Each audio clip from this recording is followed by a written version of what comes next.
नमस्कार दर्शक बंधु मु प्रदीप आपण मानक स्वागत करुच्ची आज आउ एक नया भिडियो तो यही भिडियोटी समस्त बहुत इंपोर्टेंट भिडियो रही जहाँकि विशेषकर जो मानकर केवाईसी पेंडिंग थिला एवं जो मानकर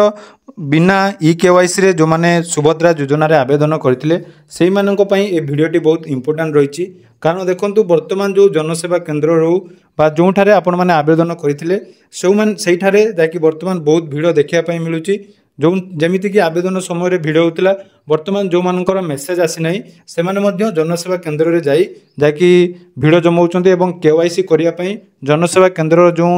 अधिकारी माने रही से बाध्य करुँच तो से भिडियोटी बहुत गुरुत्वपूर्ण रेणु भिडियो को जमारू स्किप न करी प्रथम रू शेष पर्यंत निहाती देखिए चैनल को प्रथम द्वारा विजिट करते वीडियो को लाइक करेंगे चैनल को सब्सक्राइब करने सहित पाखे बेल आइकन को क्लिक कर ऑल सेट करदे। तो देखंतु आसंता काली सुभद्रा योजनार प्रथम किस्तिर टंका आसियापाई जाउची तो ऑलरेडी को मानकु टंका आसीबो या पूर्व वीडियो रे आमे से विषय रे आलोचना करथिले जो मानकर ऑलरेडी टंके लेखाएं क्रेडिट हो जाइछि सेमानकु कन्फर्म आसंता काली जाकि टंका मिलिया पाई जाउची एवं विशेष करी वर्तमान जो सामना को आसीछि गुटे बहुत बड़ अपडेट ई केवाईसी जो मानकर पेंडिंग थिला बा केवाईसी जो मानकर बिना केवाईसी रे जो माने फॉर्म आवेदन करथिले सेमानकर वर्तमान मेसेज आसी नाही किछि लोकंकर मध्य मेसेज आछि आपण माने पूर्व वीडियो रे जो कमेंट करथिले सेतिरे पाखापाखि किछि रहिचंदी जो माने आवेदनकारी सेमानकर बिना केवाईसी रे सेमाने फॉर्म फिलअप करथिले मध्य तांकु मध्य जाकि टंका जो प्रथम 1 टंका टेस्टिंग भाव में आसीची एबे जो मानकर केवाईसी अपडेट है नहीं सेमाने जनसेवा केन्द्र बा मो सेवा केन्द्र को जाई विभिन्न प्रकार गाली गुलज करुचंदी बा सेमानकु दोष दियंतु दौरान तेणु आपण मानकु ए वीडियो माध्यम रे मोर गुटे रिक्वेस्ट रहिबो देखंतु सरकार को तरफ रु ऑलरेडी डिक्लेयर करा जायछि 17 तारिख पर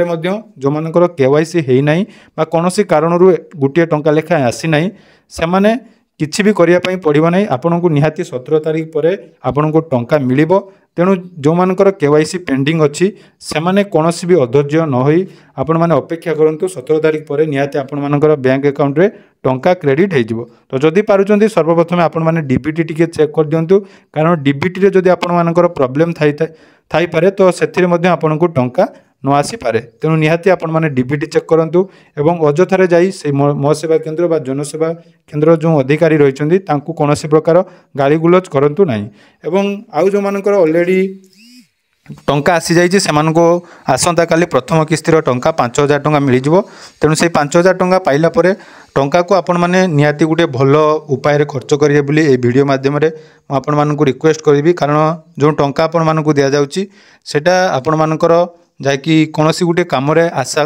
लागिवो बोली सरकार को तरफ रु ए टंकाटी आपण मानकु दिया जाउची एवं जो मानकर टंका आसी नाही से माने कोनोसी भी अधैर्य न होई प्रथमे डीबीटी चेक करंतु जाकि आपण मानकर टंका निहाती आसी जिवो एवं यूट्यूब रे जो सारा बहुत सारा फेक वीडियो वर्तमान बुलुची से वीडियो प्रति जमारू ध्यान दियंतनी कारण आपण मानकु जो अपडेट टी मु दउची आपण मानको जते भी अपडेट सुभद्रा योजना रे एपर्यंत आपण मानकु देइची आपण मानकर मध्य बहुत सारा भल पाइबा एवं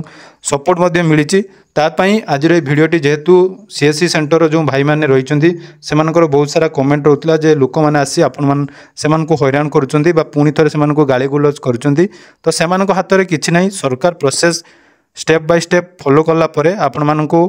टंका जो मिल फेज वाइज टंका मिल एवं आपण मानकर पूरा कंटिन्यू प्रोसेस रहिबो पुणी थे कहूँ आपण मानकर कंटिन्यू प्रोसेस सुभद्रा योजना चालू रहिबो जो माने भी आवेदन करना 17 तारिख पर आवेदन करंतु एवं जो मानकर टंका आसी नहीं बा केवाईसी कंप्लीट है नहीं सेमानकर मध्य कोनोसी असुविधा नहीं टंका आपण मानकु निहाती आसी जिवो तेणु सुभद्रा योजनार टंका आपण मानकु आसी कि नहीं निहाती कमेंट सेक्शन रे जणाइबे एवं कोन डिस्ट्रिक्ट आपण माने वीडियो देखुचंती निहाती कमेंट रे लिखिया पई भूलिबेनी। धन्यवाद।